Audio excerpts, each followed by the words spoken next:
Bismillahirrahmanirrahim. Assalamualaikum warahmatullahi wabarakatuh. Waalaikumsalam warahmatullahi wabarakatuh. Bapak dan Ibu yang saya hormati, bagaimana kabarnya hari ini? Sehat semua? Alhamdulillah. Alhamdulillah, luar biasa. Allah Akbar. Ya, luar biasa semangatnya guru-guru SD Muhammadiyah Metro Pusat. Ya, baik Bapak dan Ibu. Alhamdulillah pada siang hari ini kita masih dipertemukan dalam kegiatan KKG di SD Muhammadiyah Metro Pusat. Dan hari ini kita akan bersama-sama belajar tentang budaya positif.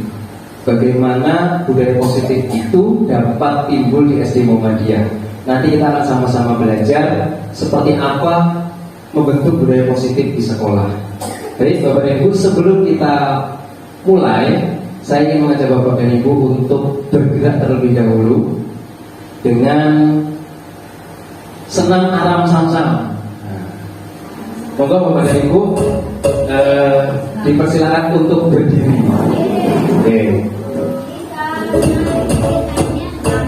Senam aram samsam. Kita ikuti yang di depan Bapak dan Ibu.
Ya, terima kasih Bapak dan Ibu. Boleh duduk kembali. Kurang dapat. Oke. Ya, alhamdulillah energi kita sudah terbakar, semangatnya Bapak dan Ibu. Sekarang Bapak dan Ibu, saya akan membagikan kertas. Bawa alat tulis sendiri Bu. Aman. Nanti saya sudah siap. Siap.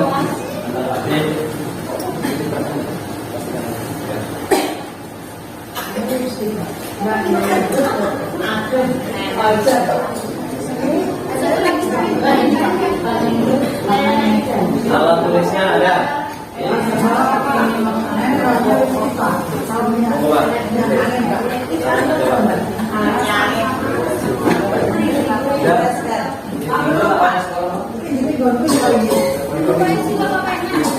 Pensil boleh? Ya, Bapak dan Ibu, di awal pembelajaran kita, Bapak dan Ibu sudah diberikan kertas dengan alat tulis. Tugasnya adalah silakan Bapak dan Ibu gambar satu benda itu mencerminkan diri kita. Gambarlah satu benda yang itu mencerminkan diri kita. Tidak harus benda mati ya Pak ya? Kalau benda pasti mati. Ada benda hidup, makhluk hidup. Kalau enggak ya memang mati. Benda, bukan makhluk hidup yang kita gambar. Benda, yang benda itu menggambarkan diri kita. Yang mencerminkan diri kita. Silakan digambar Bapak dan Ibu. Bukan bagusnya gambar. Kemudian Bapak Ibu nanti akan diminta untuk menjelaskan filosofi dari gambar yang Bapak Ibu buat. Kenapa menggambar itu? Termasuk yang disukai. Ya pasti disukai. Diingatkan Pak, kira-kira diri kita itu seperti apa ya? Kok saya gambar inilah karena diri saya itu seperti ini Pak. Benda.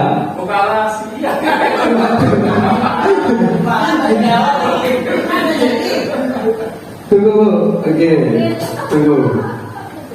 Digambar dulu satu benda saja.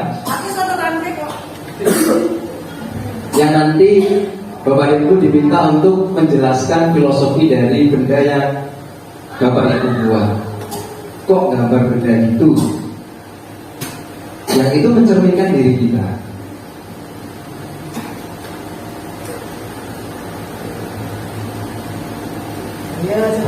Ya Bapak Ibu, 2 menit saja.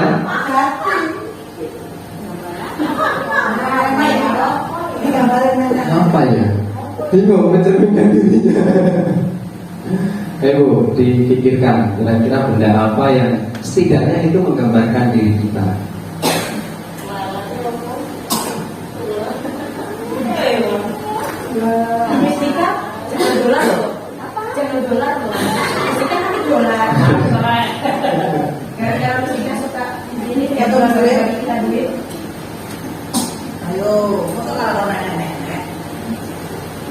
Gambarkan satu benda yang itu menggambarkan diri kita. Yang benda itu bisa hidup, bisa mati loh. Boleh lah, boleh. Boleh. Bisa Pak. Bisa. Tubuh gitu kan? Ya, kalau itu berarti ya. Boleh lah, boleh. Benda hidup atau benda mati? Boleh. Satu benda saja.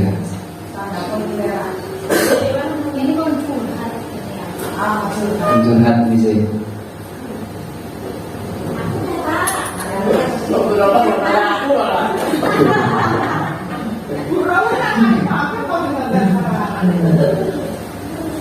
Oke Bapak Ibu, 1 menit lagi. Bukan bagusnya gambar, tapi Bapak dan Ibu bisa mencurahkan apa yang dipikirkan Bapak Ibu, mencerminkan dirinya ke dalam satu gambar tadi.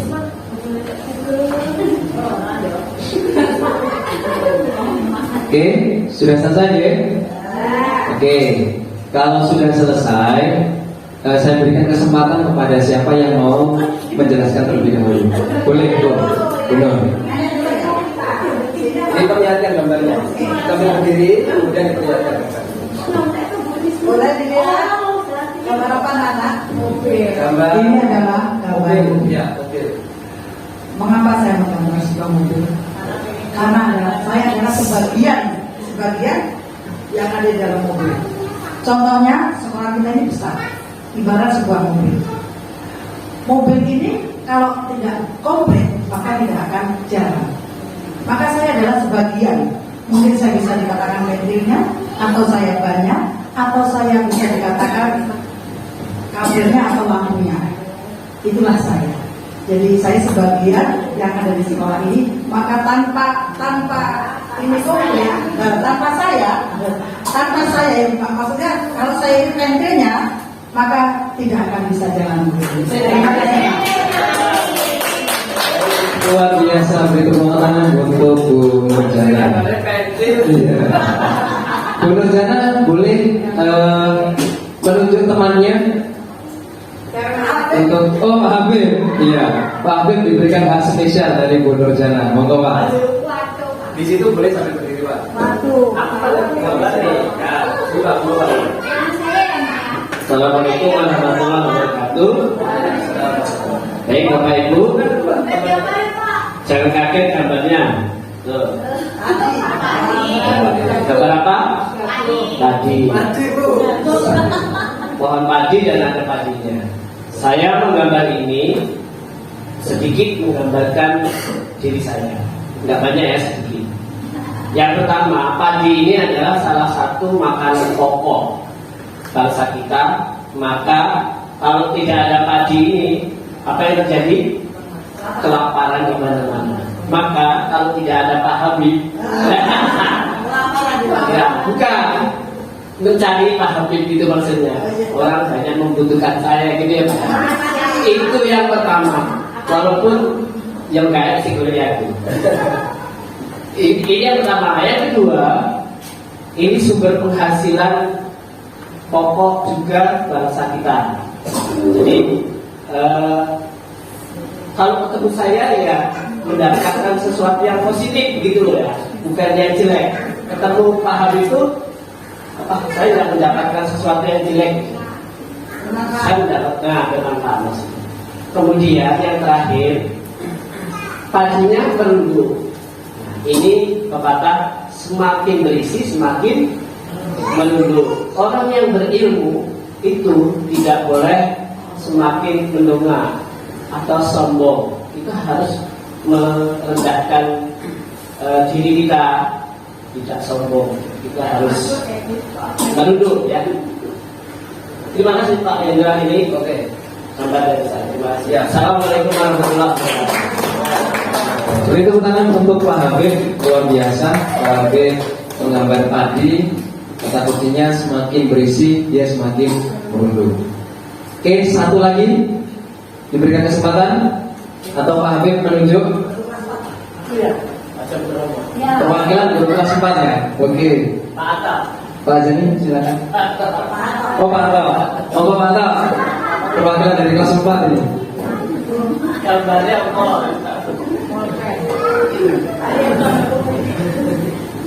Terima kasih Pak Hendra. Saya gambarnya sederhana ini. Pulpen tulis. Bingung tadi gambar apa? Ini kalau tentang diri saya, ya diri kita semua ya. Mengapa saya gambar pulpen? Ini gambarkan pada diri saya bahwa saya berusaha untuk menuliskan apa yang telah saya lakukan setiap hari. Terutama yang saya tuliskan adalah sisi buruk saya. Kalau baik, saya lupakan saja. Yang buruk, agar supaya apa yang saya lakukan yang buruk ini tidak saya ulangi lagi. Berusaha untuk menjadi bukan yang terbaik, tapi untuk selalu berusaha menjadi lebih baik. Maka menurut saya selalu kalau saya ngisi materi-materi ketika saya memang dibutuhkan ngisi materi, hari ini harus lebih baik daripada hari kemarin. Selalu saya tuliskan itu. Maka ya saya selalu menun wal kolami wa mayasurun, apa yang telah dituliskan. Mungkin singkat saja itu Pak Hendra. Jadi motonya gambar pulpen saja supaya berusaha untuk hari ini harus lebih baik daripada hari kemarin. Terima kasih. Terima kasih beri tangan untuk Pak Ato. Pulpennya merek apa Pak?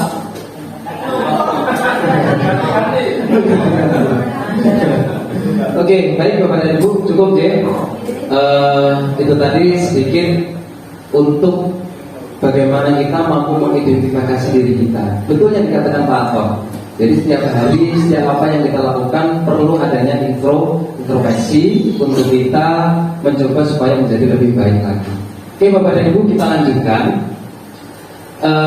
Bapak dan Ibu, materi kita pada hari ini adalah tentang budaya positif.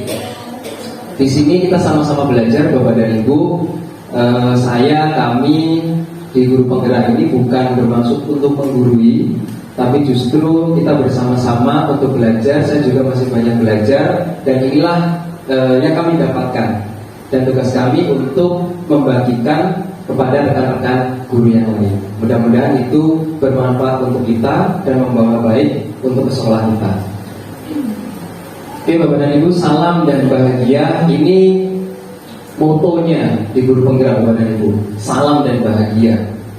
Saya ucapkan salam berarti. Assalamualaikum warahmatullahi wabarakatuh. Waalaikumsalam. Ya, dan bahagia. Salam tadi kan sebuah doa. Doa untuk Bapak dan Ibu, doa juga untuk kita semua yang mengucapkan salam. Baik Bapak dan Ibu, kita simak video berikut ini.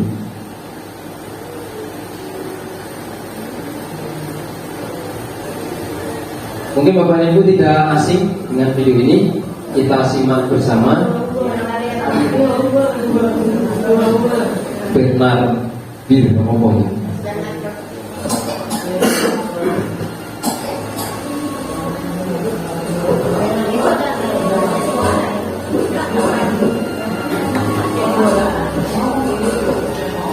Ya.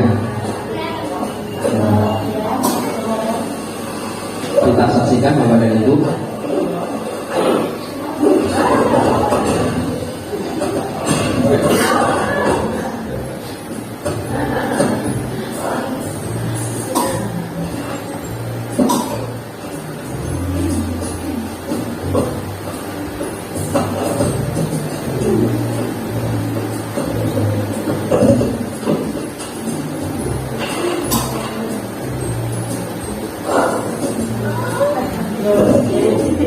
Pilihan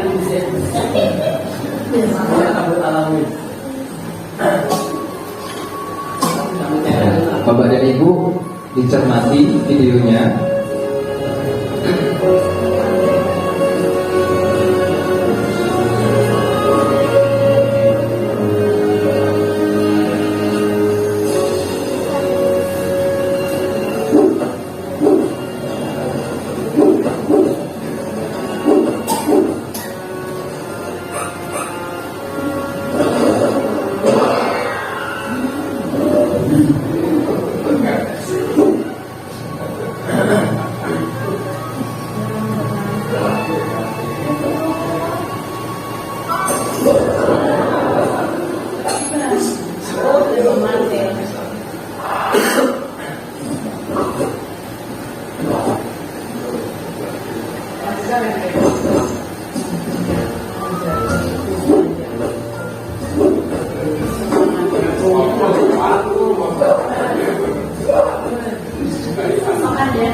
Iya.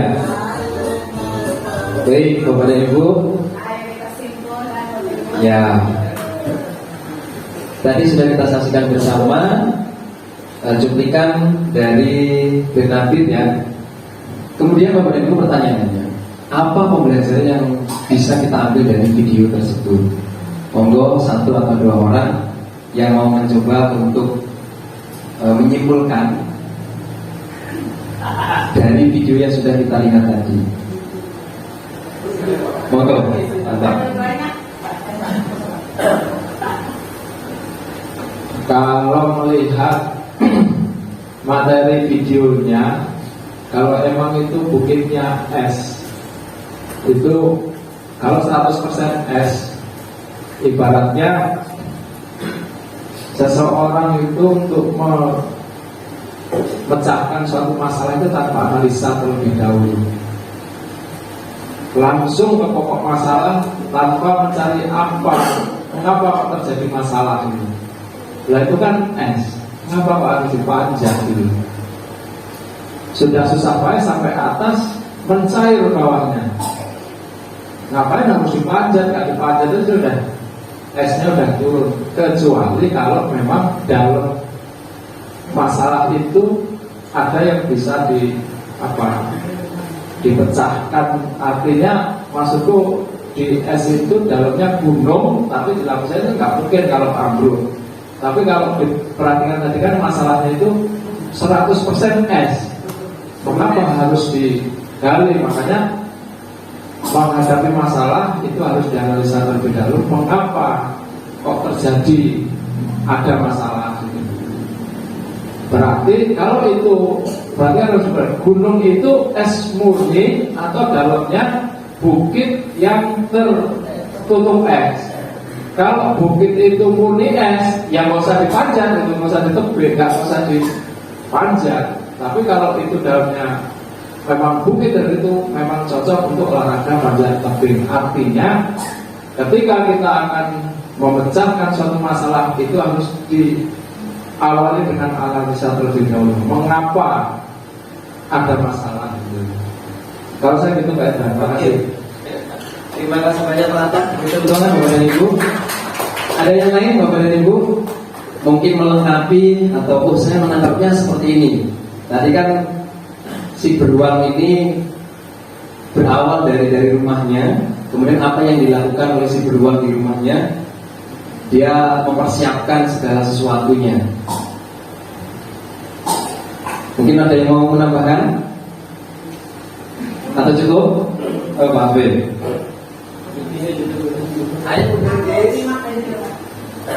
Baik, saya menambahkan selain apa yang disampaikan Pak Atta, bagus.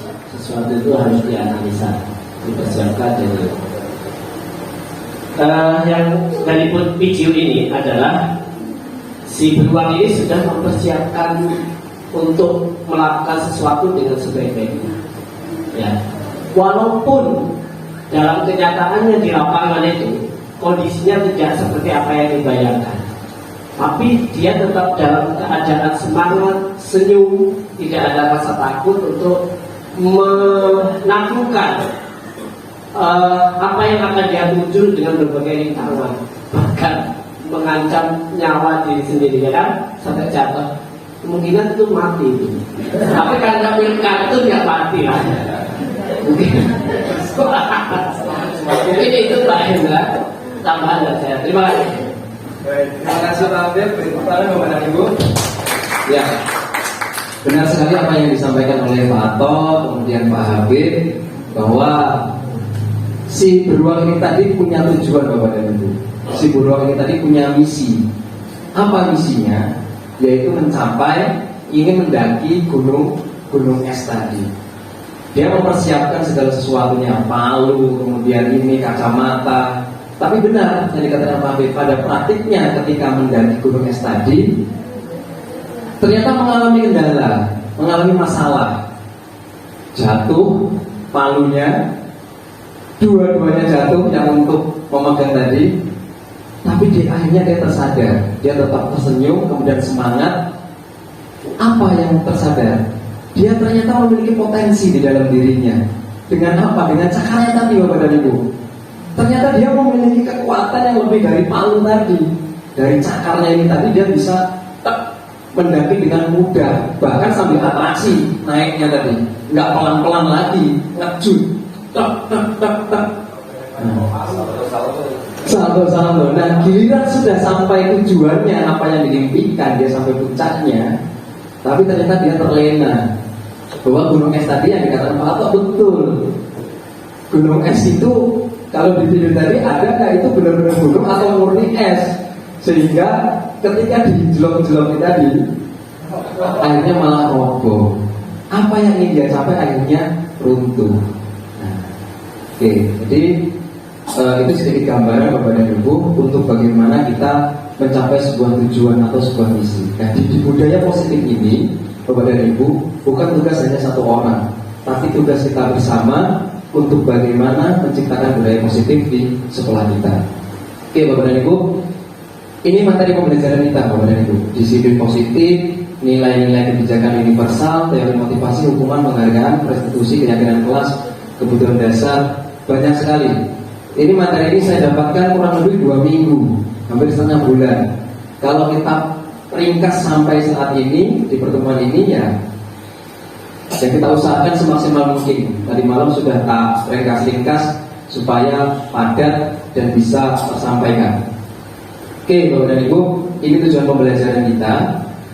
Memahami konsep pendidikan menurut Ki Hajar Dewantara dihubungkan dengan konsep budaya dan lingkungan positif di sekolah yang berpihak pada murid, melakukan evaluasi dan refleksi tentang praktik disiplin di sekolah, memahami peran sebagai guru untuk membangun budaya positif dengan menerapkan konsep disiplin positif dalam berinteraksi dengan murid, mendapatkan pemahaman baru tentang restitusi dalam menyelesaikan masalah untuk menciptakan murid sesuai dengan profil pelajar Pancasila. Ini tujuan pembelajaran kita hari ini, Bapak dan Ibu.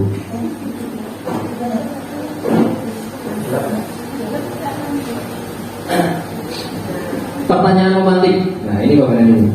Apakah Bapak Ibu setuju dengan pernyataan ini? Yang pertama, hukuman dapat mendisiplinkan anak.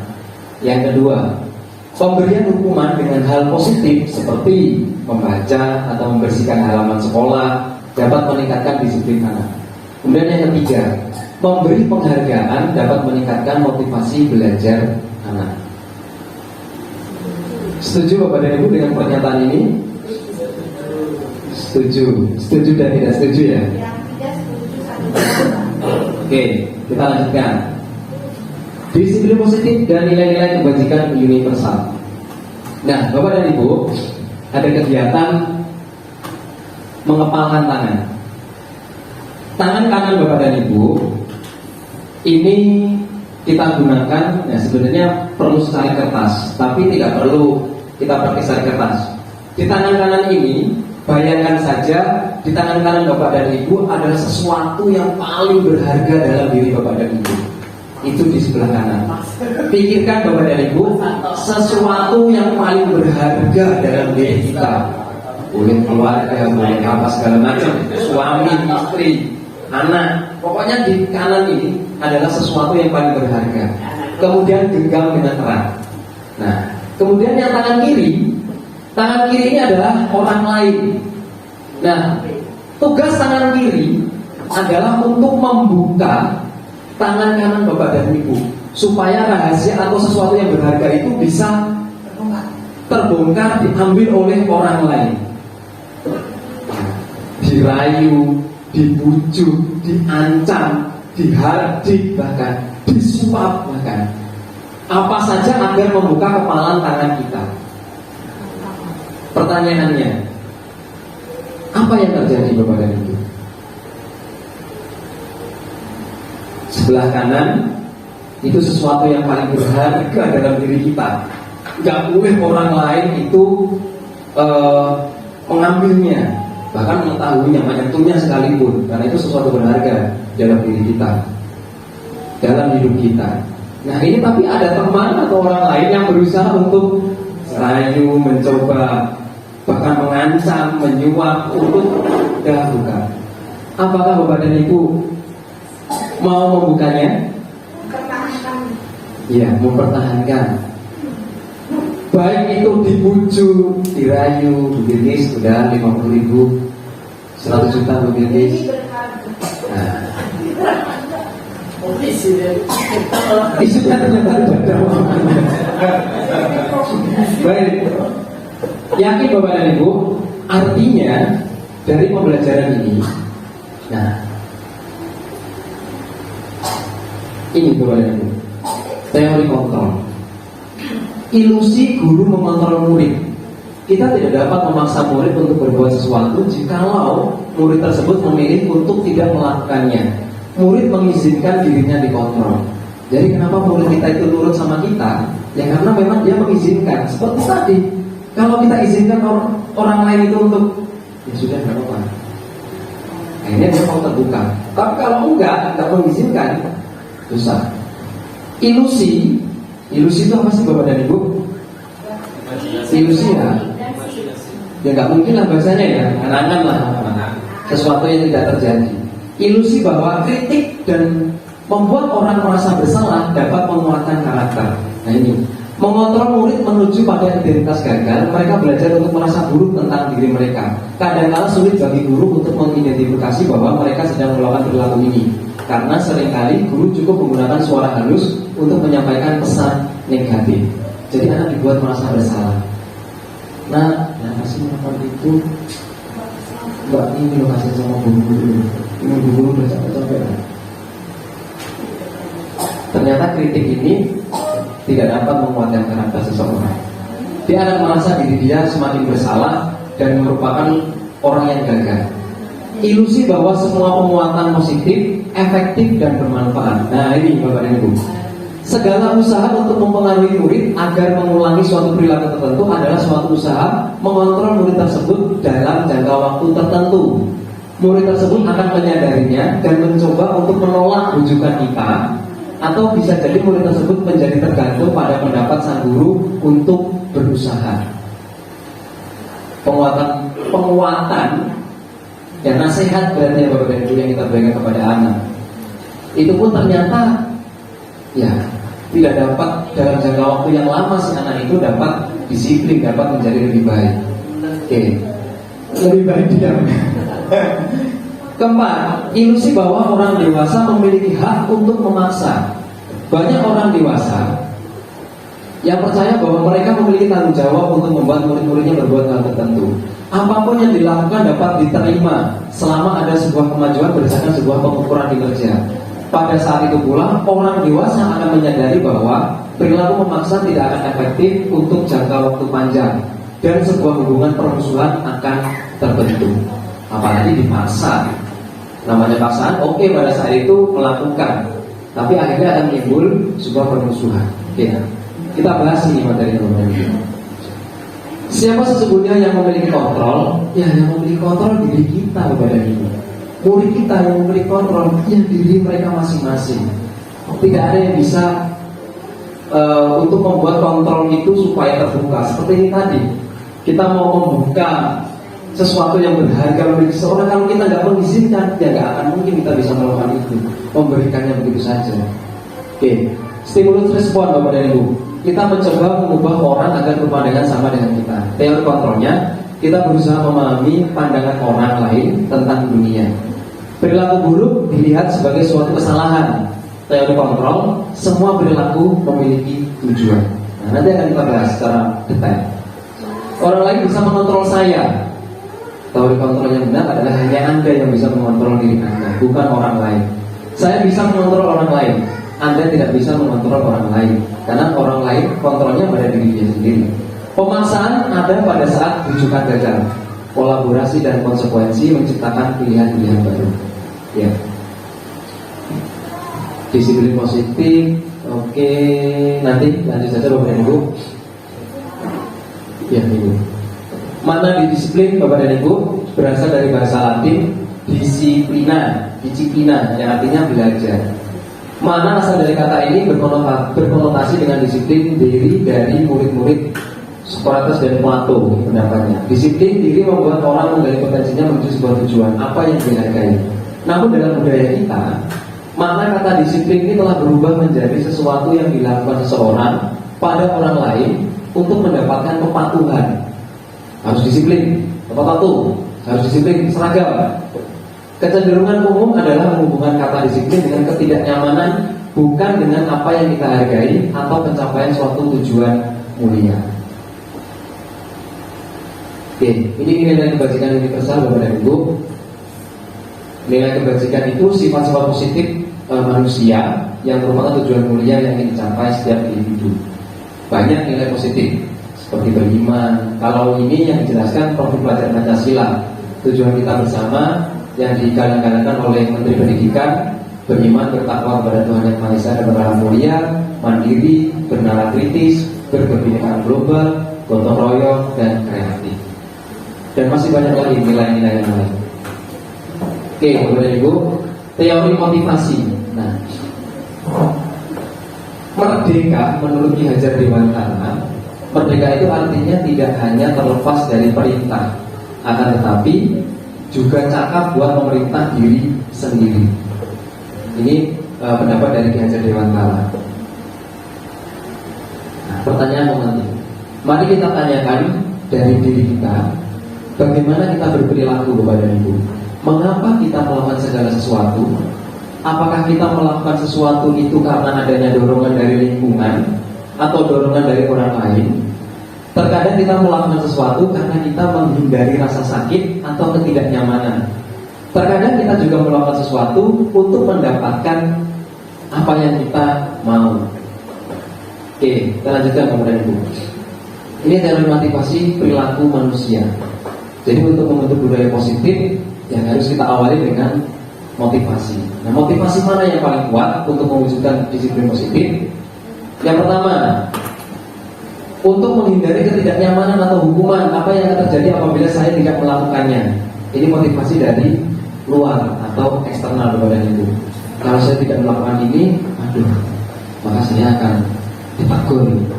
Kalau saya tidak melakukan ini, maka saya akan dikurangi. Yang paling buruk saya akan dikeluarkan. Berarti motivasi kita pasti dari eksternal kepada itu. Kemudian yang kedua, untuk mendapatkan imbalan dari orang lain atau institusi. Apa yang akan saya dapatkan apabila saya melakukan ini? Nah, ini juga motivasinya dari eksternal Bapak dan Ibu. Kalau saya melakukan ini, nanti dapat imbalan ini. Oke. Kalau saya lagi melakukan sesuatu ini, tak foto di sini lah, kirim biar mendapatkan itu. Nah, poin. Nah, ini masih motivasi eksternal Bapak dan Ibu. Dari luar. Nah, mana yang baik? Yang ketiga, untuk menghargai diri sendiri. Pertanyaannya jadi berubah Bapak dan Ibu. Saya akan menjadi orang yang seperti apa bila saya melakukan hal ini? Nah, itu pertanyaannya. Inilah motivasi internal dari dalam diri. Tujuan disiplin positif dimulai dari motivasi internal. Ya, kita mulai dari dalam diri kita Bapak dan Ibu. Kalau masih disiplin kita itu motivasinya eksternal, ya kita masukkan juga yang poin yang ketiga, motivasi dalam dari diri untuk menghargai diri sendiri. Saya akan menjadi orang seperti apa bila melakukan hal ini. Oke, kita lanjutkan Bapak dan Ibu. Studi kasus. Iva kurang menguasai pelajaran matematika, sehingga pada saat pelajaran tersebut berlangsung, dia lebih banyak berdiam diri atau menggambar di buku pelajarannya. Pada saat guru matematikanya Pak Seno menanyakan pertanyaan, Iva menjadi gugup dan tidak sengaja menjatuhkan tasnya dari kursi, serta tiba-tiba menjadi gagap pada saat berupaya menjawab. Seluruh kelas pun tertawa melihat perilaku Iva yang bicara tergagap dan terkejut tersebut. Pak Seno pada saat itu membiarkan teman-temannya Iva mentertawakan Iva yang tergagap dan malu luar biasa, dan malahan minta Iva untuk maju ke depan dan berdiri di depan kelas sambil menunjuk hidungnya karena tidak bisa menjawab pertanyaan Pak Seno. Kelas semakin gaduh dan anak-anak pun tertawa melihat Iva di depan kelas memegang ujung hidungnya. Nah, pertanyaannya Bapak dan Ibu, apakah Bapak Ibu setuju dengan tindakan Pak Seno terhadap Iva? Nah, tidak setuju Bapak dan Ibu? Mengapa Bapak dan Ibu? Kita tidak boleh menjatuhkan siswa. Jadi kalau itu nggak bisa menjawab, langsung dijatuhkan. Kita nggak boleh, tidak. Main aja langsung pulang. Oke, berarti yang dilakukan Pak Seno ini menjatuhkan si Iva di depan teman-temannya dan membiarkannya bahkan. Oke. Yang kedua Bapak dan Ibu, menurut Bapak dan Ibu, tindakan Pak Seno terhadap Iva adalah hukuman atau konsekuensi? Mengapa? Hukuman atau konsekuensi? Mengapa? Tuh Bilqis. Kalau konsekuensi itu terjadi alami, berarti si Pak Seno seharusnya dia melakukan sesuatu enggak? Pak Seno pada saat itu minta si Iva untuk jawab. Si Ivanya kaget, gugup, jatuhin tas, kemudian ditertawakan sama teman-temannya. Tahu si Iva itu gugup di situ, malah maju ke depan. Itu hukuman berarti. Diminta ke depan, Konsekuensi itu kemudian untuk nunjuk hidungnya di sini, Bapak dan Ibu. Nunjuk hidungnya karena tidak bisa menjawab pertanyaan Pak Seno. Suruh begini di depan. kalau aku menangkap yang namanya konsekuensi itu terjadi alami tanpa yang kalau konsekuensi ya udah dia biarin aja nih yang ngapain nanti itu maju juga berarti dia memberikan hukuman. Kalau konsekuensi ini dia udah biarin aja anak-anak ketawa ya itu resikonya dia karena dia tidak bisa menjawab. Tapi dia malah menambahkan lagi, dia menyuruh Iva untuk maju ke depan. Jadi dia udah dapat konsekuensi dari anak-anak teman-temannya, ditambah lagi hukuman sama dia. Berarti double ya didapatkan si Iva menurut Ibu Bilqis. Oke. Siap. Ada yang lain Bapak dan Ibu? Pak Habib? Saya menolak. Ya, bisa jadi betul sebagian, tapi sebagian juga itu konsekuensi. Konsekuensi orang yang nggak menguasai suatu ilmu ya, maka dia akan gagal. Ya, coba kita menguasai ilmu, maka dia akan percaya diri, tidak akan jatuh, tidak akan gagal, maka tidak ada hukuman kan? Tidak ada hukuman. Namanya sekolah kan seperti itu. Terima kasih. Oke, terima kasih Pak Habib. Baik, Bapak dan Ibu, kita lanjutkan. Nah, kita bahas bersama-sama. Apa itu hukuman? Untuk menjawab tadi hukuman atau konsekuensi. Hukuman adalah tindakan pengendalian bersifat tidak terencana atau tiba-tiba. Anak atau murid tidak tahu apa yang akan terjadi dan tidak dilibatkan. Hukuman bersifat satu arah dari pihak guru yang memberikan, dan murid hanya menerima suatu hukuman tanpa melakukan suatu kesepakatan atau pengarahan dari pihak guru, baik sebelumnya atau sesudahnya. Hukuman yang diberikan bisa berupa fisik maupun psikis, sehingga murid atau anak merasa tersakiti oleh suatu perbuatan atau kata-kata. Oke, sekarang yang kedua, apa itu konsekuensi? Konsekuensi adalah bentuk pengendalian sudah terencana atau sudah disepakati, sudah dibahas dan disetujui oleh murid dan guru itu. Umumnya bentuk-bentuk konsekuensi dibuat oleh pihak guru atau sekolah dan murid sudah mengetahui sebelumnya konsekuensinya yang akan diterima bila ada pelanggaran. Pada konsekuensi, murid tetap dibuat tidak nyaman untuk jangka waktu pendek. Konsekuensi biasanya diberikan berdasarkan suatu data yang umum dapat diukur. Misalkan, setelah 3 kali tugasnya tidak diselesaikan pada batas waktu yang diberikan, atau murid melakukan kegiatan di luar kegiatan pembelajaran, misalnya ngobrol, maka murid tersebut akan kehilangan waktu bermain dan harus menyelesaikan tugasnya karena ketertinggalannya.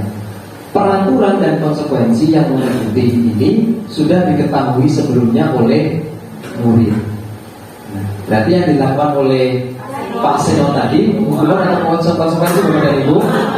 Hukuman, karena tidak berdasarkan kesepakatan bersama. Satu arah guru itu yang memberikan. Oke, kita lanjutkan dulu Bapak dan Ibu. Ini hukuman, ini konsekuensi. Hukuman sesuatu yang menyakiti harus terjadi. Wah, kamu musab, kamu ini salah. Konsekuensi sesuatu harus terjadi.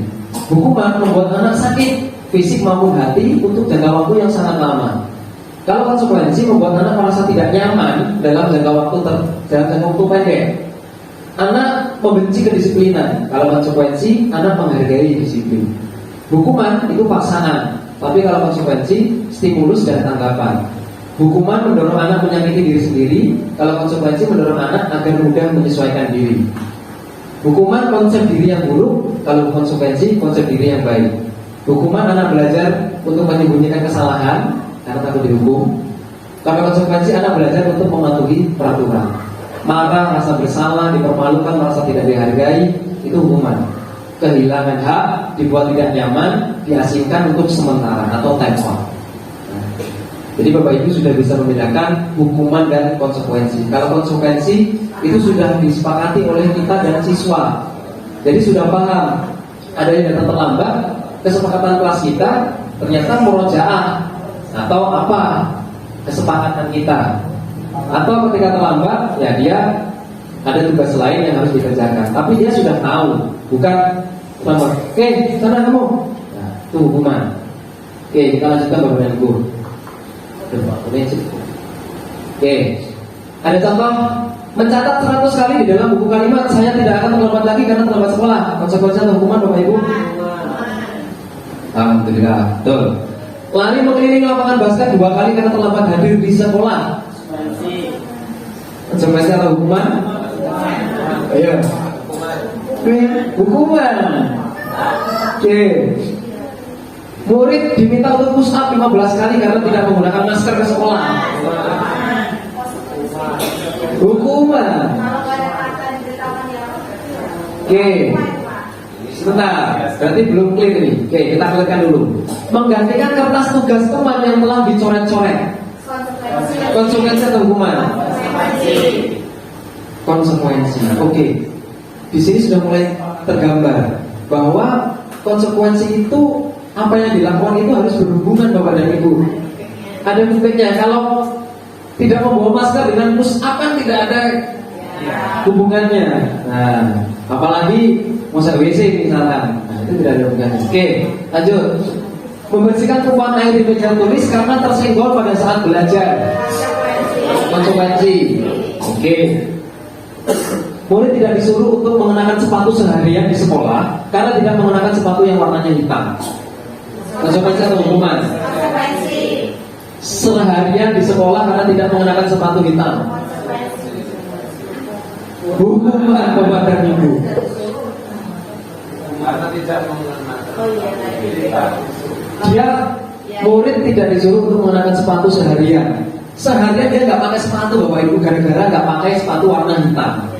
Ya kalau ternyata memang itu sudah aturannya Lanjut. Lari mengelilingi lapangan basket 2 kali karena terlambat 10 menit untuk pelajaran PJOK.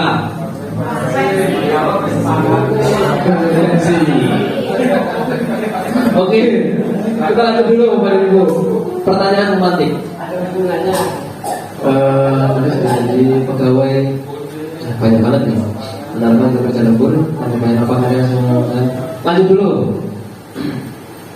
Realita yang banyak terjadi. Nah ini, bila ada seseorang berbuat salah pada Anda, ketika mereka menawarkan sebuah tindakan untuk memperbaiki kesalahan mereka, kemungkinan besar jawaban kita adalah menolak semua tawaran itu dan akan bilang tidak usah, tidak apa-apa, lupakan saja. Kebiasaan kita selama ini, bila ada orang yang berlaku salah pada kita, adalah langsung memaafkan atau bahkan kita melakukan sesuatu yang buat mereka tidak nyaman atau merasa bersalah. Kita cenderung berfokus pada kesalahan daripada mencari cara bagi orang yang berbuat salah itu untuk memperbaiki diri.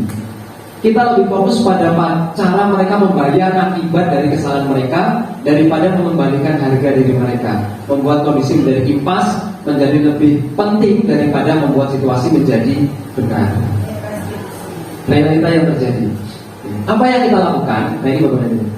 Sebagai seorang guru, ketika murid kita melakukan kesalahan, tindakan mana yang akan kita lakukan? Menunjukkan kesalahannya dan memintanya melihat kesalahannya baik-baik. Kamu salah apa? Kamu tidak berbuat salah apa tadi kamu? Mengatakan kamu seharusnya tahu bagaimana kamu seharusnya bertindak. Kamu kan harusnya tahu.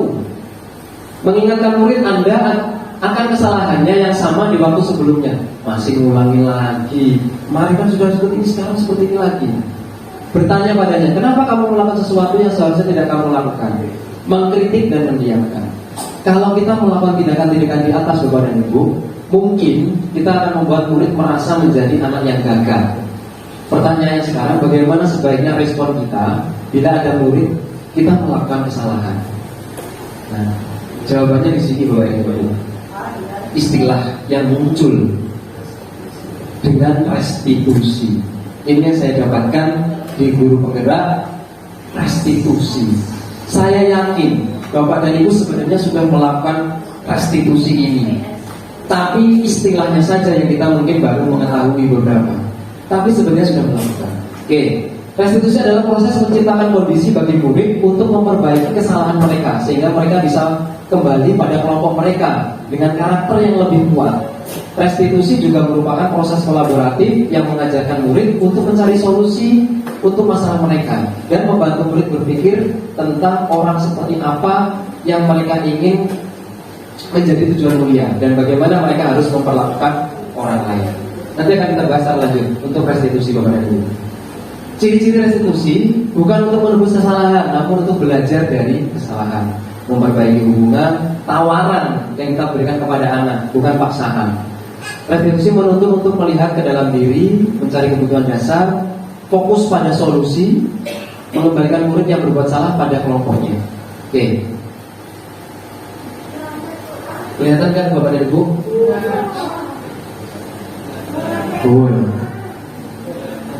Korban mendapatkan, sedikit saja yang saya bacakan. Korban mendapat keadilan. Itu kalau kita hukuman, si korban mendapatkan keadilan, korbannya mendapatkan keadilan. Tapi kalau konsekuensi, korban bisa diabaikan. Tapi kalau restitusi, korban mendapatkan ganti. Sistem tidak akan berjalan bila murid tidak takut. Itu hukuman. Betul, hukuman yang kita lakukan tidak akan berjalan kalau murid tidak takut dengan hukuman itu. Kalau konsekuensi, memerlukan monitoring dan supervisi terus-menerus dari guru. Dimonitoring terus apakah konsekuensi yang dibuat itu tetap disepakati oleh siswa. Kalau restitusi, murid belajar bertanggung jawab untuk perilakunya. Teorinya begitu Bapak dan Ibu. Pada teorinya. Oke, kita lanjut dulu. Kita mulai dengan keyakinan kelas. Nah, mengapa tidak peraturan saja? Mengapa harus keyakinan kelas?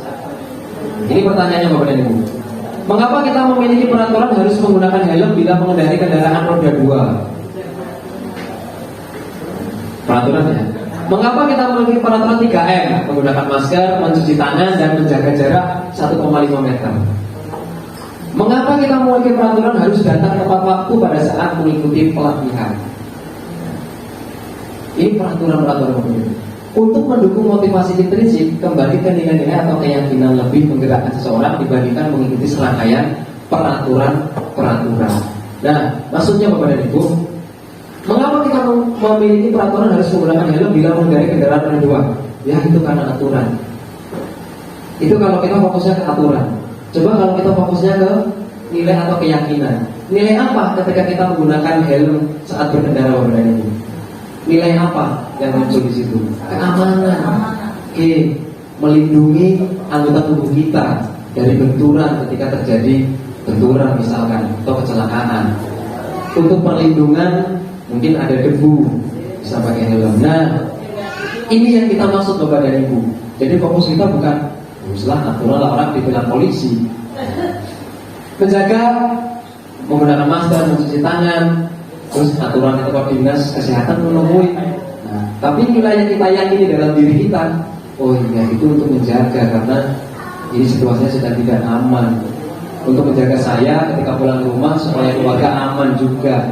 Kalau itu muncul dari diri kita Bapak dan Ibu, nilai-nilai atau keyakinan itu dari intrinsik, dari dalam diri motivasinya, insya Allah budaya positif yang akan diajari Muhammadiyah ini akan terbangun dengan baik. Oke, nah ini Bapak dan Ibu. Di kelas mungkin kita buat peraturan ya. Nah, sudah buat peraturan atau keyakinan kelas sehingga tercipta lingkungan yang positif, lebih besar lagi budaya positif. Bapak dan Ibu, kalau kita masih menggunakan peraturan kelas, maka ayo kita berpindah kepada keyakinan kelas. Nah, bagaimana caranya? Ini Bapak dan Ibu. Yang mana yang merupakan keyakinan kelas dan mengapa? Yang pertama, datang tepat waktu mengucapkan salam, menjaga kebersihan sekolah, berdoa sebelum dan sesudah kegiatan, aktif dalam pembelajaran, tertib. Kalau kesepakatan kelas, kami guru dan murid yang saling menyayangi. Kami murid yang semangat belajar. Kami murid yang peduli dengan teman-teman. Ini Bapak dan Ibu perbedaannya. Kalau kita lihat ini, mana yang keyakinan kelas Bapak dan Ibu? Yang sebelah kanan, yang sebelah kiri masih peraturan kelas. Ya, tertib, aktif dalam pembelajaran, menjaga kebersihan, datang tepat waktu. Oke, di sini Bapak dan Ibu. Betul. Kata-katanya juga harus kita rubah. Kami guru dan murid saling menyayangi. Nah, sebenarnya kalau tidak boleh saling olok-olok, nah itu bahasa peraturannya. Tidak boleh saling ejek. Tapi kita ganti dengan kesepakatan kelas, guru dan murid saling menyayangi. Ya, keyakinan kelas. Saling salam. Nah, oke. Peraturan Bapak dan Ibu, selalu kembalikan buku ke tempatnya, mengembalikan sesuatu pada tempatnya, itu peraturan. Keyakinan kelasnya sebenarnya nilai tanggung jawab. Dilarang mengganggu orang lain, menghormati orang lain. Kemudian hadir di sekolah 15 menit sebelum pembelajaran dimulai, menghormati orang lain dan berkomitmen. Dilarang melakukan kekerasan, ini peraturan. Keselamatan, menghormati orang lain. Kalau keyakinan ini berisi nilai-nilai Bapak dan Ibu, intinya itu, cara kita membuatnya berisi nilai-nilai atau keyakinan yang bersifat positif.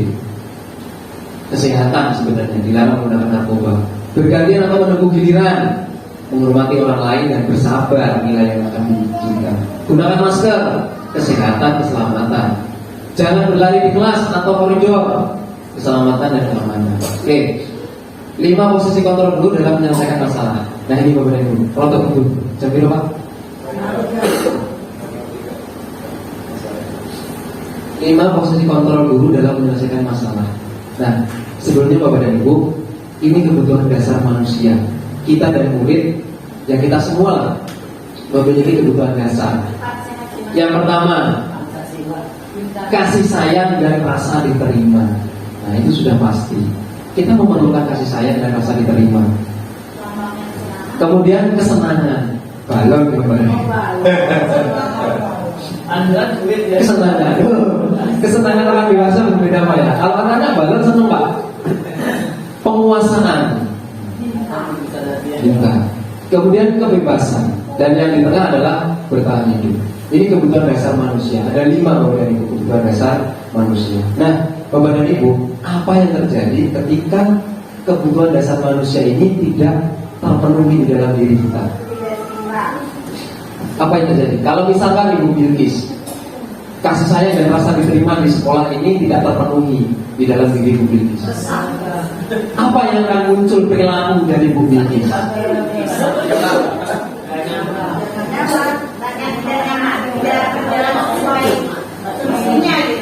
Bu Bilkis yang semestinya seperti apa Bu? Kebutuhan dasarnya Ibu yang kasih sayang dan rasa diterima itu tidak terpenuhi di Muhammadiyah ini. Apa yang Bu Bilkis lakukan akhirnya? Sabar. Dengan cara apa? Cari masalah. Oh, berbuat benar. Oke, baik. Sudah mulai nyambung. Oke. Kesenangan, misalkan, coba dari Ibu, kalau kita di dalam diri kita kebutuhan dasar kesenangan itu tidak terpenuhi, kira-kira kita berlaku apa Bapak Ibu dalam mengajar, dalam menjadi guru? Kebutuhan kesenangan ini tidak terpenuhi.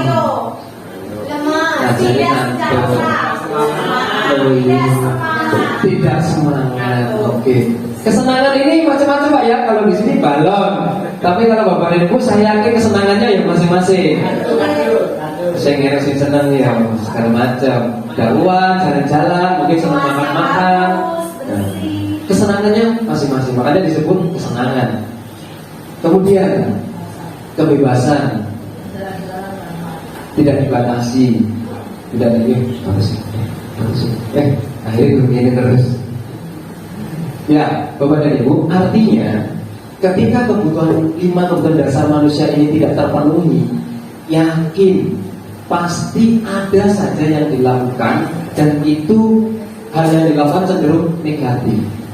Tapi kalau 5 kebutuhan dasar ini terpenuhi, insya Allah aman. Jadi ketika ada anak Bapak dan Ibu yang berbuat sesuatu tidak baik, lihat kebutuhan dasar mana yang tidak terpenuhi dalam anak itu. Tak bagikan, boleh. Nanti tak bagikan, ya.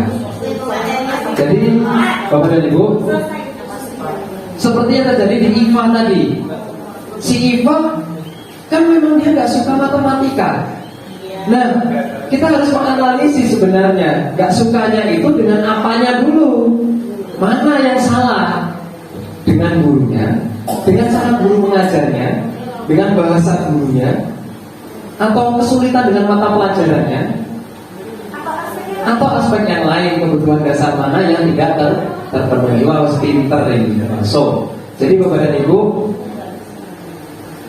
dalam kita menyelesaikan masalah, melihat, menanggapi permasalahan yang muncul dalam siswa, dalam diri siswa ataupun diri kita harus cermati dulu kebutuhan dasar apa yang belum terpenuhi pada orang itu, kepada si anak itu.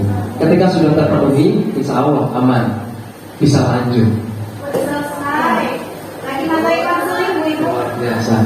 Telah Bapak dan Ibu, Bungkus itu. guru perlu meninjau kembali penerapan disiplin di dalam ruang-ruang kelas mereka selama ini. Apakah telah efektif, berpusat memerdekakan, memandirikan murid, bagaimana dan mengapa? Nah ini yang harus kita telah Bapak dan Ibu. Kita selama di kelas ini sudah memerdekakan siswa atau belum? Nah, jangan-jangan masih sudah kita memaksakan kebutuhan dasar kita saja yang terpenuhi, tapi kebutuhan dasarnya anak-anak tidak terpenuhi. Nah, lanjut. 5 posisi kontrol. Nah, ini Bapak dan Ibu, ada 5 posisi kontrol dalam menangani masalah menurut Diana Gosen. Yang pertama penghukum, pembuat rasa bersalah, teman, pemantau, terakhir adalah manajer. Kita cermati satu persatu. Sebentar lagi Bapak dan Ibu materi ini. Yang pertama penghukum. Seorang penghukum bisa menggunakan hukuman fisik maupun verbal. Verbal kata-kata aja. Kamu. Kata-kata verbal yang menyakitkan. Nah, guru yang menjalankan posisi penghukum ini senantiasa mengatakan bahwa sekolah merupakan sebuah sistem atau alat yang dapat lebih menekan murid-murid lebih dalam lagi. Nah, kalau kamu nggak nurut, keluarkan dari sekolah lo nanti. Oh, nanti pindah kelas. Pindah kelas. Pindah ke kelas ini. Untuk menakut-nakuti. Nah, bahasanya begitu Bapak dan Ibu.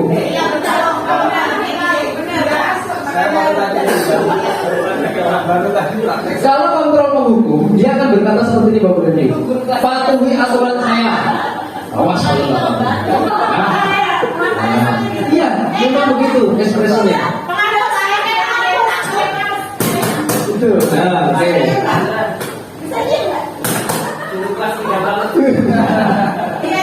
Sudah kan ya? Sudah kan? Selalu, pasti selalu yang terakhir selesai kamu itu. Kamu selalu aja salah kamu itu. Nih, Bapak dan Ibu. Oke, kita di sini sama-sama belajar Bapak dan Ibu. Nah, Bapak Ibu, saya pun juga pernah di posisi penghukum. Pernah, saya juga jujur, saya pernah melaksanakan posisi kontrol sebagai penghukum. Klarifikasinya gitu Pak. Kalau kita melakukan hal itu bukan karena kita tidak paham konsep itu salah, tapi itu alamiah gitu loh terjadi. Iya.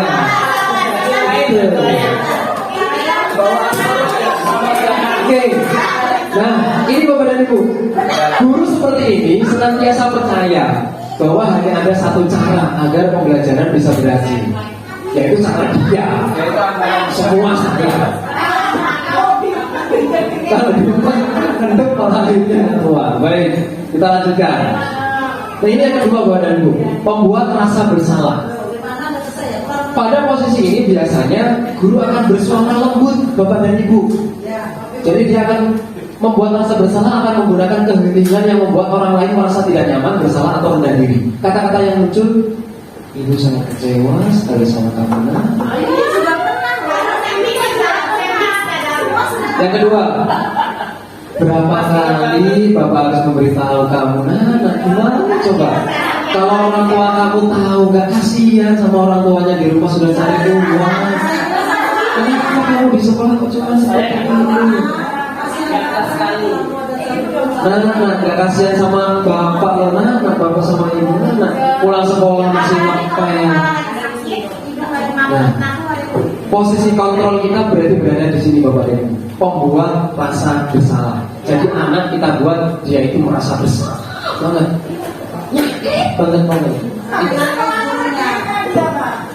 Bapak kecewa dengan kamu. Apalagi sampai begitu. Pasti dia akan merasa bilang gitu. Oke. Membuat rasa bersalah di posisi ini, murid akan memiliki penilaian diri yang buruk tentang diri mereka Bapak dan Ibu. Murid merasa tidak berharga dan telah mengecewakan orang yang dia sayangi. Dia akan merasa seperti itu.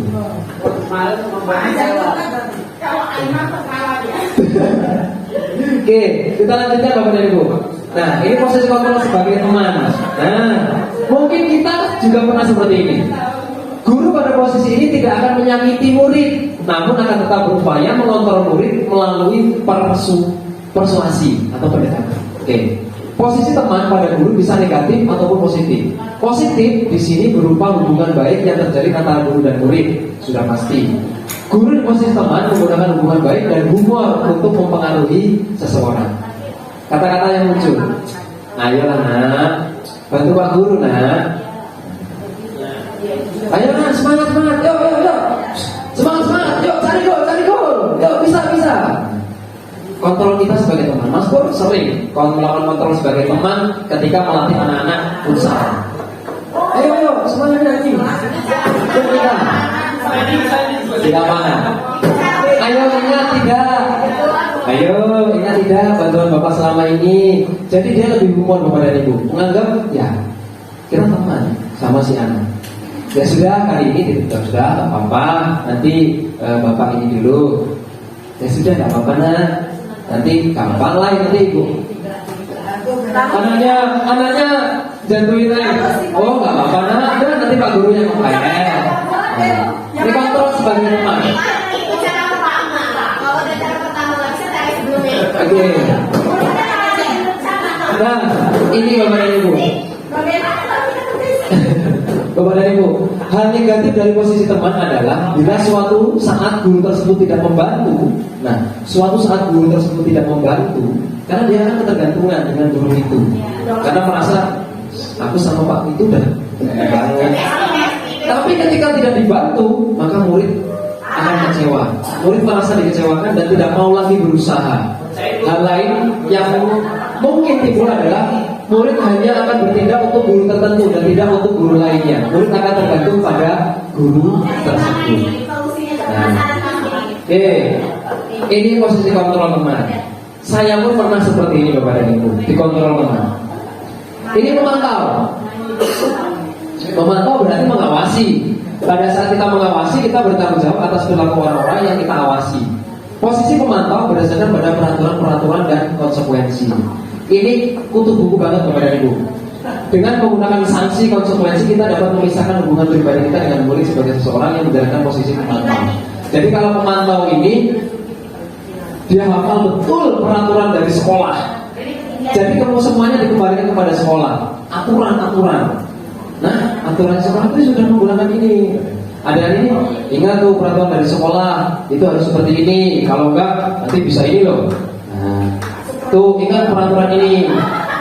Nah, semuanya harus ada aturan, sudah ada aturannya.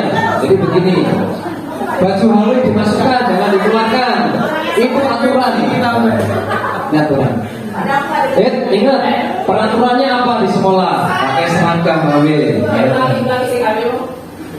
Memasukkan seragam HW. Ingat aturannya. Oke. Sanksi atau konsekuensinya? Nah, ingat sanksi atau konsekuensinya apa kalau kamu seperti itu? Nah, ini posisi kita sebagai pemantau Bapak dan Ibu. Pernah melakukan ini Bapak dan Ibu? Jadi pemantau? Oke. Jadi saya pun juga pernah jadi penghukum, jadi pembuat merasa bersalah. Yo pernah. Jadi teman. Yo pernah. Jadi pemantau ini juga pernah. Ingat tuh aturannya dari sekolah. Nanti bisa dia seperti itu kalau mau. Nah, seorang pemantau sangat mengandalkan perhitungan catatan data yang akan digunakan untuk bukti atas perilaku seseorang. Posisinya akan menggunakan stiker, slip, catatan, daftar cek. Posisi pemantau sendiri berawal dari teorisis stimulus respon yang menunjukkan tanggung jawab guru dalam mengajar murid. Oke, ini yang terakhir Bapak dan Ibu, manajer. Nah, ini yang harus kita lakukan Bapak dan Ibu. Kontrol sebagai manajer adalah posisi di mana guru berbuat sesuatu bersama dengan murid, mempersilahkan murid mempertanggungjawabkan perilakunya, mendukung murid agar dapat menemukan solusi atas permasalahannya sendiri. Seorang manajer telah memiliki keterampilan di posisi teman. Nah, ingat Bapak dan Ibu, ternyata untuk menjadi posisi manajer ini kita harus punya kemampuan kontrol posisi teman. Kenapa? Kalau nggak punya kontrol sebagai posisi teman, gimana kita bisa melakukan pendekatan dengan anak supaya anak jujur dengan kita?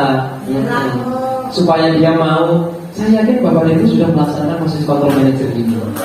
Sudah melakukan. Si anak didekati, kemudian nanti kita lihat contohnya yang pernah saya share. Oke. Bisa jadi suatu waktu tertentu kembali pada dua posisi, teman maupun pemantau. Namun kita menginginkan murid-murid kita menjadi manusia yang merdeka, mandiri, bertanggung jawab. Maka kita perlu mengacu pada restitusi yang dapat menjadikan murid kita seorang manajer bagi dirinya. Lanjut Bapak dan Ibu. Nah, ini seorang manajer harus berkata seperti ini Bapak dan Ibu. Kita bersama-sama untuk melakukannya. Apa yang kita yakini? Nah, ingat nggak keyakinan yang sudah kita sepakati di kelas? Keyakinan apa? Oh, nilai disiplin. Oh, nilai saling menyayangi. Kenapa tadi berantem? Nah, ingat tidak keyakinan atau nilai yang kita yakini? Ingat Pak, saling menyayangi. Oh iya, kenapa tadi kita berantem? Apakah kamu meyakininya? Jika kamu meyakininya, apakah kamu bersedia memperbaikinya? Jika kamu mau berbagi hal ini, menunjukkan apa tentang dirimu? Apa rencana kamu untuk memperbaiki hal ini? Nah, ini Bapak dan Ibu. Manajer, tugas seorang manajer bukan untuk mengatur perilaku seseorang. Kita hanya membimbing Bapak dan Ibu. Diri dia sendiri akan mengatur, mencari solusi. Seorang manajer bukan hanya memisahkan murid dari kelompoknya, tapi mengembalikan murid tersebut ke kelompoknya dengan lebih baik dan lebih kuat. Oke, kesimpulan. Bisa jadi dalam praktik penerapan disiplin sehari-hari Bapak dan Ibu, kita berada pada posisi teman, memantau, karena murid yang ditangani belum tentu siap diajak berdiskusi atau diundang melakukan restitusi. Namun, perlu kita sadari, tujuan akhir dari 5 posisi kontrol ini adalah pencapaian pada posisi manajer Bapak dan Ibu, di mana di posisi ini murid dapat menjadi pribadi yang mandiri, merdeka, bertanggung jawab atas segala perilakunya, sikapnya, dan akhirnya dapat menciptakan lingkungan yang positif, nyaman, dan aman. Nah, pernah ada pertanyaan begini Bapak dan Ibu, ada kasus anak berkelahi jotos-jotosan, apa iya kita lakukan kontrol dengan kontrol manajer? Apa bisa si anak itu langsung tiba-tiba, oh iya Pak, oh iya Pak, ya, akhirnya sadar posisi masih menggebu-gebu emosi. Nah, jawabannya ini tadi Bapak dan Ibu, kita harus punya posisi kontrol sebagai teman. Kalau kita nggak punya kontrol kepada teman kepada si anak itu, ya sulit kita mau menasihati tadi, memasukkan keyakinan kelas apa yang kita yakini, nilai apa yang kita yakini. Oh, nilai persahabatan, hidup rukun. Kenapa tadi berantem? Jelaskan seperti itu. Nanti ada contohnya. Nah, ini 5 posisi kontrol. Nanti saya bagikan banyak banget. Sudah ketok. Oh, ini latihan ding. Coba untuk mengetahui kemampuan Bapak dan Ibu. Saya kecewa sekali dengan kamu. Termasuk posisi kontrol apa Bu? Membuat orang merasa bersalah. Kamu tidak pernah benar melakukannya. Apa tadi? Penghukum. Sebagai penghukum. Oke. Ayolah lakukan demi ibu bapak. Kontrol sebagai teman. Oke. Apakah kamu mau mendapatkan stiker bintang hari ini? Apa? Memantau. Ya, good. Pokoknya berdasarkan data-data kalau memantau, checklist. Bagaimana kamu bisa menyelesaikan masalah ini? Manajer. Oke, yang terakhir, kamu selalu yang paling terakhir. Apa tadi Bapak? Kamu selalu yang paling terakhir.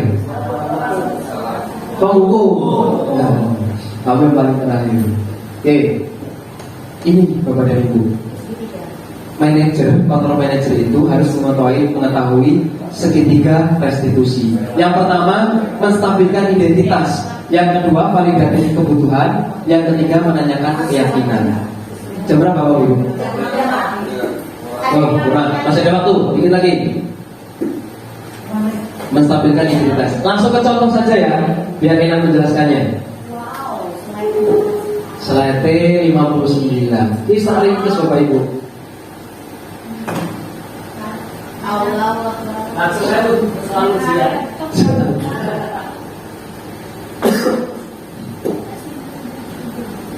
Akhir.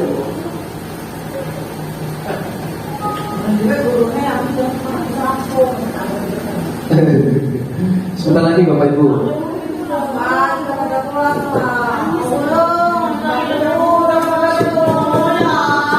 Videonya kalau enggak tak ini ya, tak kirim aja ya.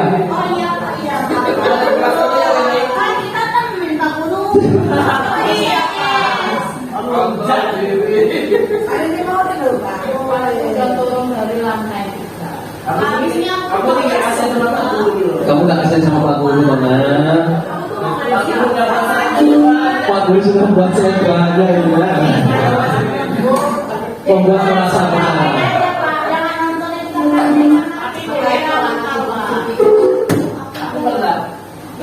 sudah buat soal susah, tapi saya rasa-rasa.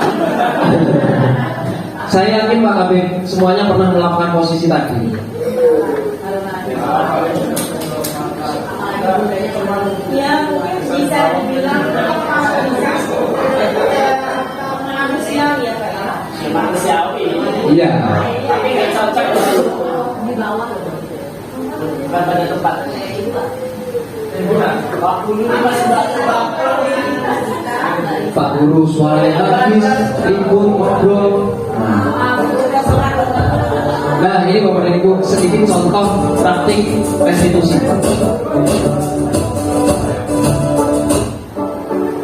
Skenario 1, saat pelaksanaan ulangan harian, Lukna mencontek. Apa yang harus kita lakukan?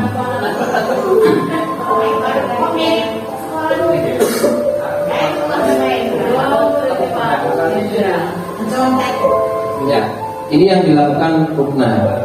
Kalau mencontek, kebutuhan dasar mana Bapak Ibu yang belum terpenuhi? Kira-kira. Nah, nanti bertahan hidup karena dia nggak menguasai ternyata.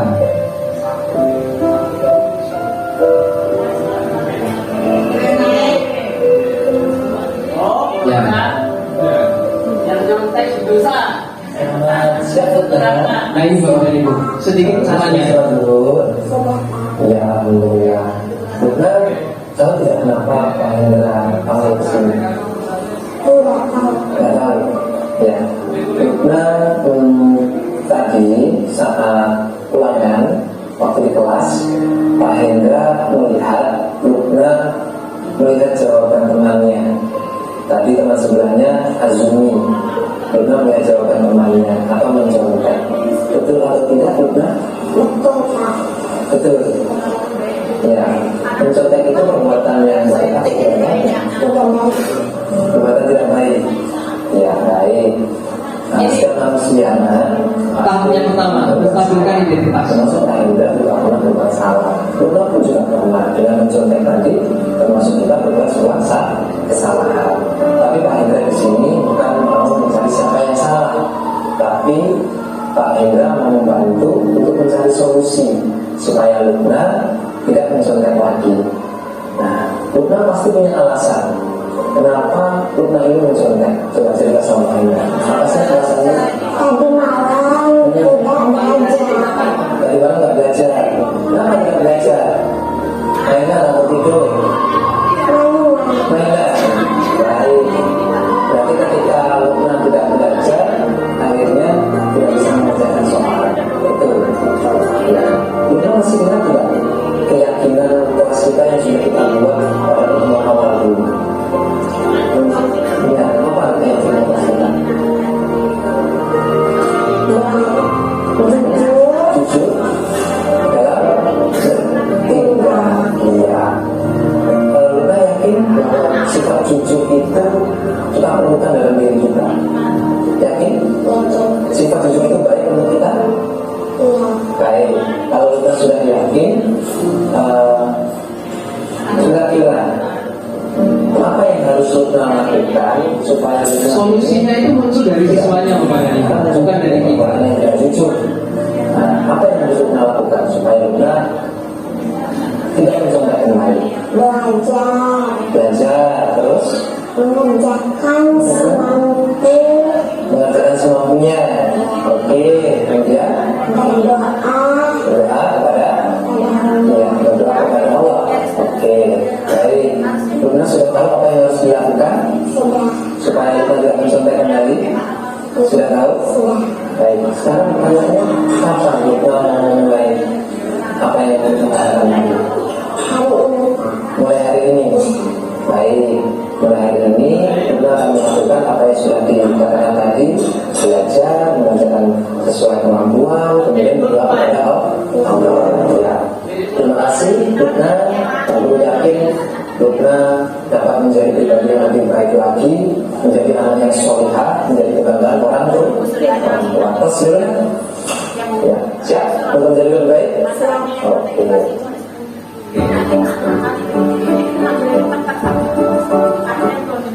Kurang lebih begitu Bapak dan Ibu.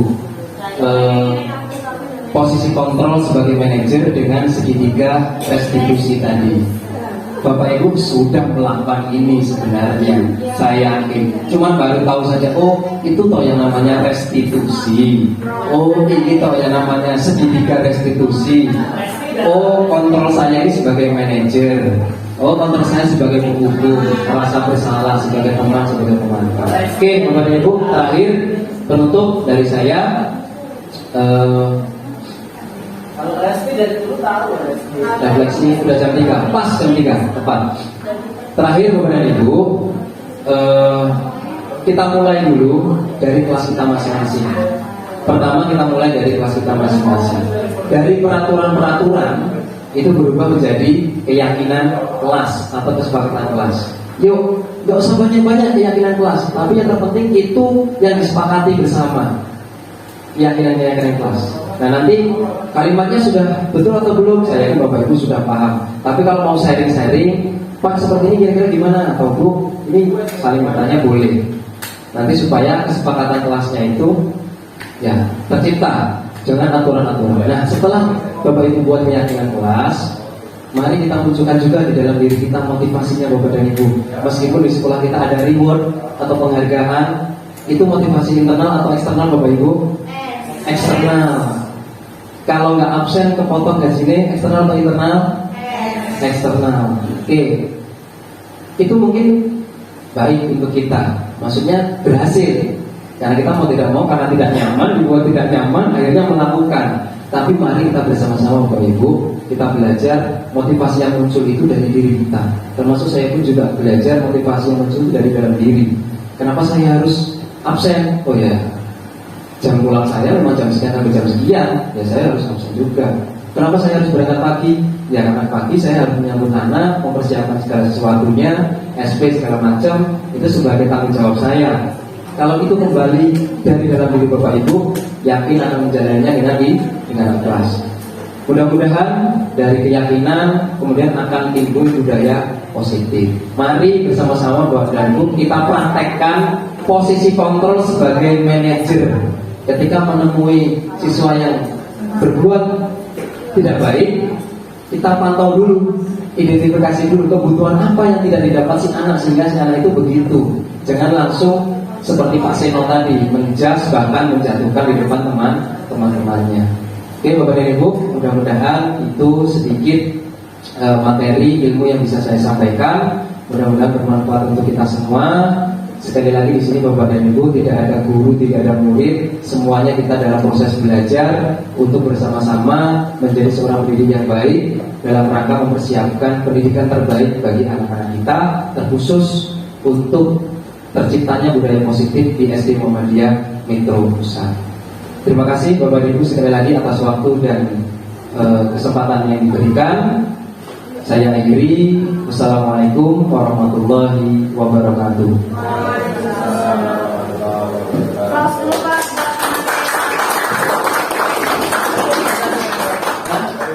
Foto, terakhir foto. Sudah Pak Haji?